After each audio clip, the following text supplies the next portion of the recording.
Hello guys! Welcome back po sa Lutong Pinoy sa Amerika. Ngayon magluluto po tayo ng whole fried chicken in the air fryer. Instead po na iprito natin, lagyan na lang po natin sa air fryer. Parang max style fried chicken po ito.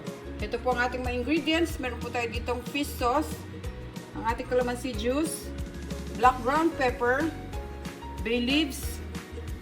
Meron po ako ditong lemongrass. May tanim po akong lemongrass sa likod. Kaya kumuha po ako at nirolyo ko po siya ng ganyan. Gagamit tayo ng whole onion at saka ang ating garlic at ang whole chicken natin. I-marinate muna po natin siya. Gamit po itong mga sangkap na ito. Ito po sa ating malinis na bowl. I-mix po natin yung ating mga ingredients. Meron po tayo ditong calamansi juice, ating fish sauce, black ground pepper, bay leaves, at ang ating garlic. Kailangan po maraming garlic para po mas masarap. Ayan. Ayan. Mix lang po natin siya.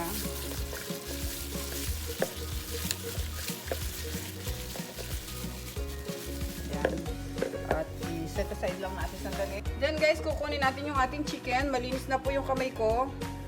Lalagay ko po siya dito para ma-mix natin siya sa ating ginawang marinade.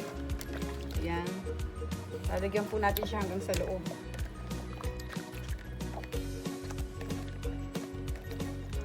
Tapos, lagay natin itong ating lemongrass. Tsaka itong onion. Papasok lang natin siya. At lalagyan po natin siya ng toothpick dito para hindi siya magbukas. Mahirap lang kasi madulas. Yan. Dalawa.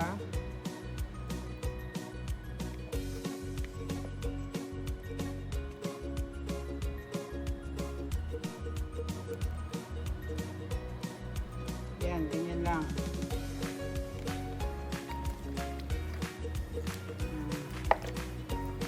Hanggang bukas natin siya i-marinate guys para talagang sipsipin niya yung yung nilagay nating Ayun, tatalian lang natin siya dito. Kukunin ko yung cooking twine. Talagyan natin siya ng tali para hindi siya bumubuka. Ayun lang. Tapos bubuhol na natin siya.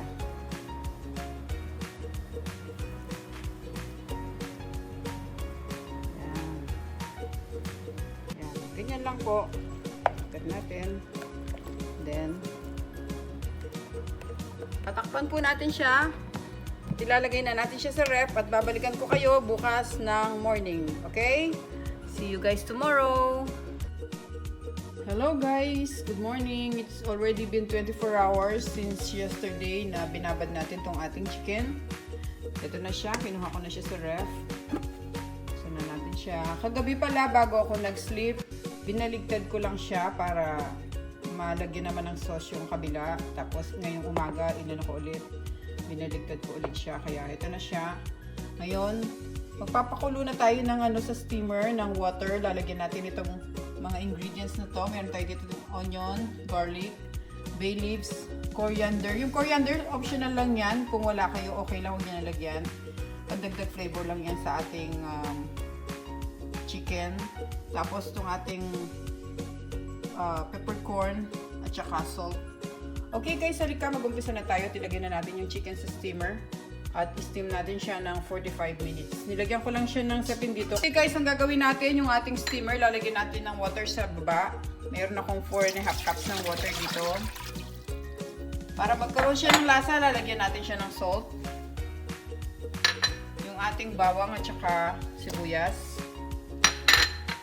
Itong ating bay leaves, yung coriander, tsaka peppercorn.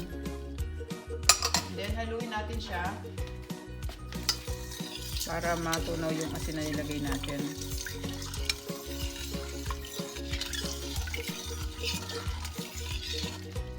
Pagkatapos, itong ating chicken, sabi ko na ito dito. ngayon guys, lagay na natin itong whole chicken dito. Yan, medyo malaki siya.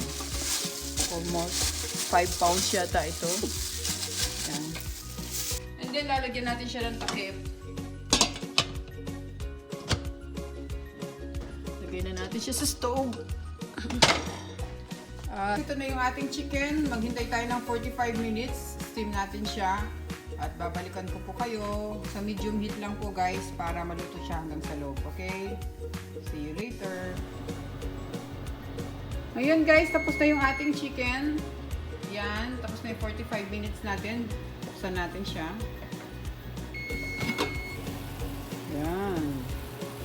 Na ang ating chicken. Tatanggalin na natin siya dito at i-rest muna natin siya for about siguro mga 1 hour to 2 hours para ma-drain yung water na nasa loob ng chicken natin. So guys, tanggalin na natin yung chicken dito at i-drain natin siya. Dito lang siya para mawala yung tubig niya sa loob. Okay, balikan ko kayo mamaya. Ito guys, pinipreheat na natin yung ating air fryer. Okay?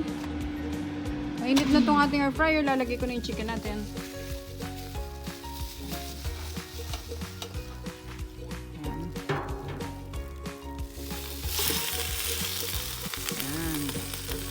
Set up natin tong air fryer ng 330 degrees.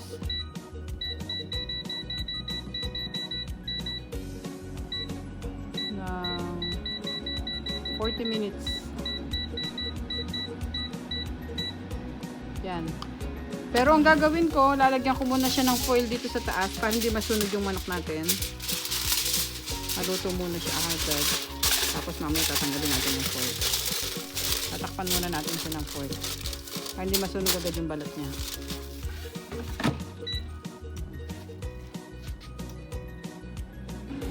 Ngayon, may mga 15 minutes pa tayo. Bubuksan muna natin siya at tatanggalin natin yung foil sa taas. Ayan yung foil. Tatanggalin ko lang yung foil para maluto yung ano natin, yung skin ng ating chicken. At ibabalik ulit natin, tatapusin natin yung 40 minutes kanina. Okay, ngayon patapos na yung ating 40 minutes. Tingnan natin kung ano na magiging tsura niya.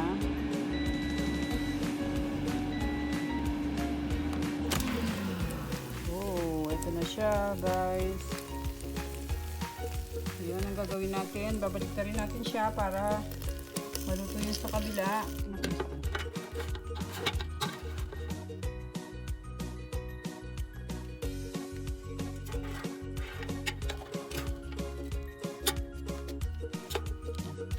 Ulit natin siya for about 20 minutes. So guys, ito tapos na yung chicken natin. Buksan na natin siya. Pwede nyo rin tong prituhin. Ano siya. Mas masarap talaga kung piniprito siya sa mantika. Pero okay na rin tong ganito. At least hindi siya masyadong oily. At ilang beses ko nang ginawa to guys. Subukan nyo. Napakasarap po nito. Ilalagay natin siya dito sa plate. Okay.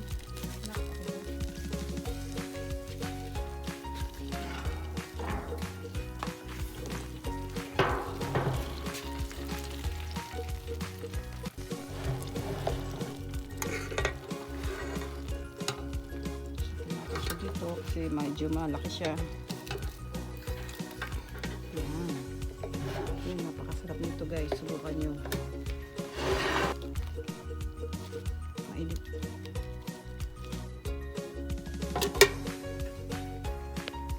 Okay guys, thank you for watching. Hope you enjoy our video. Ito na po yung ating whole fried chicken in the air fryer. Pwede nyo po siyang gawin guys. Napakasarap po nito. Ayan. Nilagyan ko lang po siya ng, french fries sa gilid para talagang magmukhang chicken alamak siya. Okay, subukan nyo to guys. Napakasarap po nito.